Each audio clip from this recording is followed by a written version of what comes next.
के इलेक्ट्रिक अपनी मनमानियों को ख़त्म कर दे। कराची में महंगी तरीन बिजली। इस बात का मुंह बोलता सबूत है कि कराची के ताजरों और आवाम के साथ सुतेली माँ का सलूक किया जा रहा है।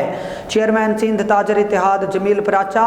सिंध ताजर इत्तेहाद के चेयरमैन जमील अहमद पराचा ने कहा है कि इलेक्ट्रिक का जिन बेकाबू हो गया है। सख्त तरीन गर्मी में 8 से 10 घंटे की लोड शेडिंग कराची के ताजरों और आवाम के साथ बहुत बड़ा जुल्म है।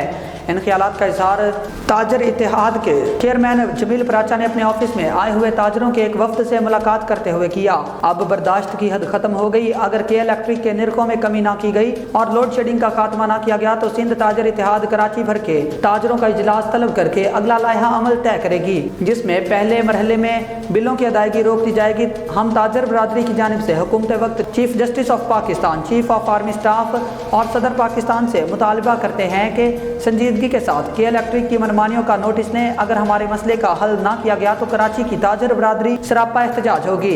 इस मौका पर सलीम मेमन, सलीम पटला, मोहम्मद अरशद कुमकुम, अब्दुल गनी मेमन, मोहम्मद फयाज, यूनस मिर्जा, सादक बेग और दीगर ताजर रहनुमा भी मौजूद थे।